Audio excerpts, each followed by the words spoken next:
Proverbs 22:9. He that hath a bountiful eye shall be blessed, for he giveth of his bread to the poor.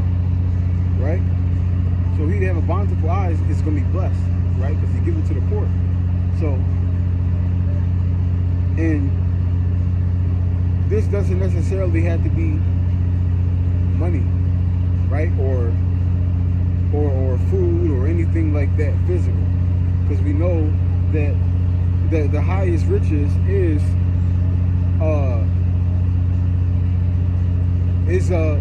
the understanding of Yahweh Shem Yahshua. That's the highest riches, right? And there's a lot of people who don't have that understanding, right?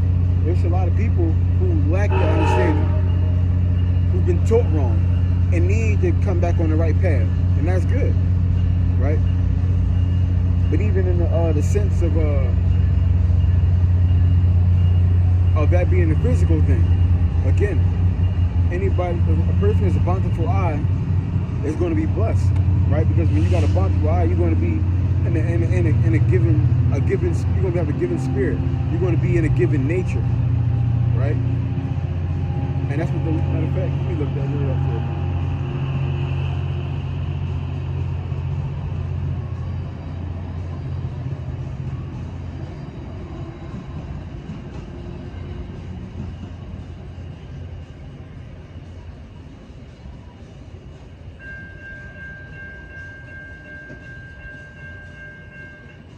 So bountiful, large in quantity, abundant, given generously.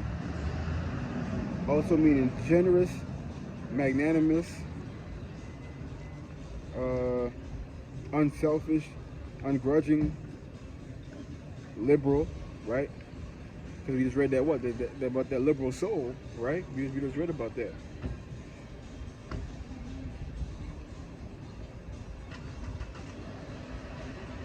Benevolent, beneficent, charitable, right? That's another one. Kind, kindly. I think it was. No, she said they're kind of crazy moving hard. Does it sort of look like a jaguar, but it's kind of like a horse?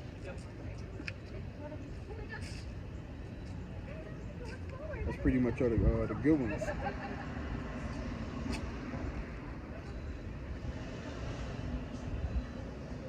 So you say, he that hath bountiful eyes shall be blessed, for he giveth of his bread to the poor, right? So you want to be in a bountiful eye type of spirit, a spirit of giving, right?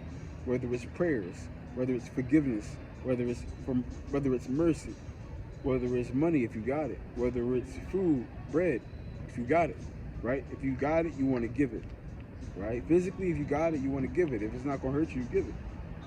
And prayers, mercy, those things are free, right? Compassion, those things are free. Those things are free, and the Lord appreciates those more than, that's like some of the top things you can do here, right?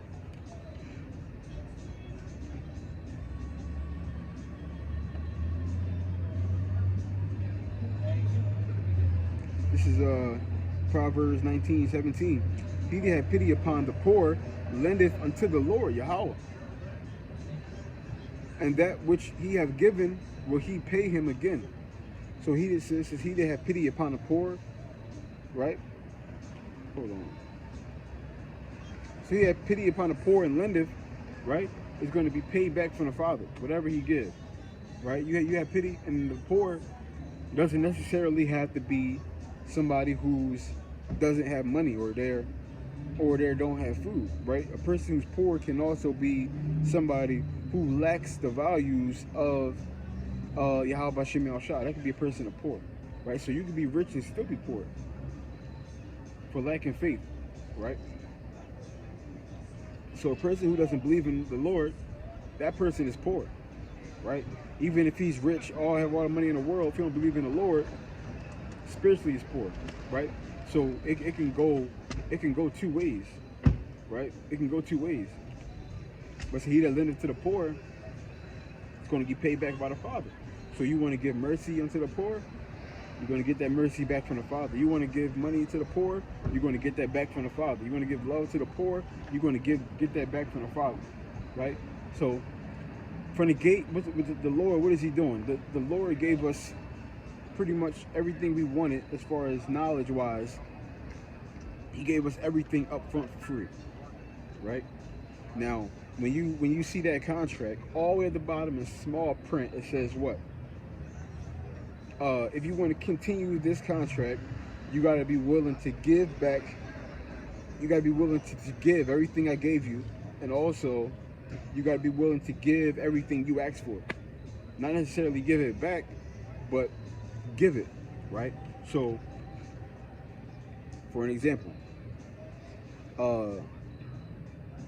if the Lord gives me mercy, I got to be willing to give mercy back, right? And if the Lord gives me love, I'm willing to give that love back. Anything that you get or you ask for, you gotta be willing to give it back, right? You gotta be willing. You gotta be open to giving it back, right? Like it is read in Matthew 5:7. Blessed are the merciful, for what? They shall obtain mercy, right? Even in I forgot what that was up top. I always bring it up, but I never get it.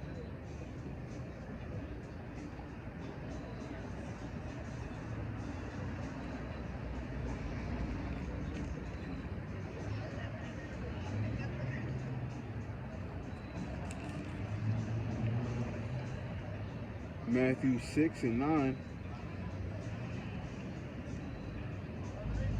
Matter of fact, I'm going to start at 10. This is the Lord's Prayer, right? And this is something that we're supposed to be saying every day in the morning when we get up, right? This is what we're supposed to be saying every day. In the morning and in the night, but every day this is a prayer we're supposed to be saying, right? And a lot of people don't even fully grasp what they're saying when they say this, right? And I'm about to show you in a minute. So Matthew 6 and verse 10.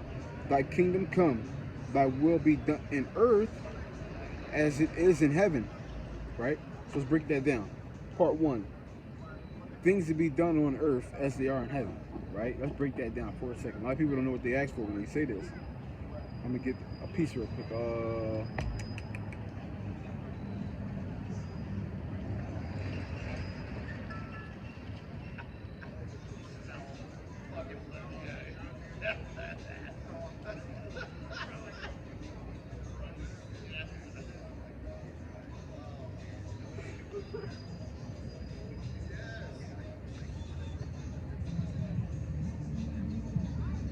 So this is Job 3 and 17. This is talking about the kingdom of the Lord, right? It says, there the wicked cease from troubling, and there the weary be at rest. There the prisoners rest together. They hear not the voice of the oppressor. The small and the great are there, and the servant is free from his master. So when you're asking the Lord's Prayer for things to be done on earth as they are in heaven, right? You're asking for the bond and the free to be free. You're asking for the good and the evil, the wicked and the just to be at peace. That's what you're asking for, right? When you say the Lord's Prayer, that's what you're asking for. A lot of people don't understand that when they're reading that. A lot of people read it, but don't understand it. It says,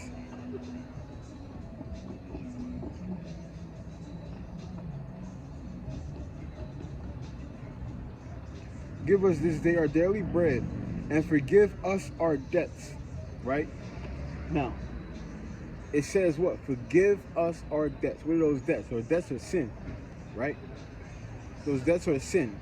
All the sin. So you're in the Lord's Prayer, you're asking, forgive us our sins. Forgive us our sins.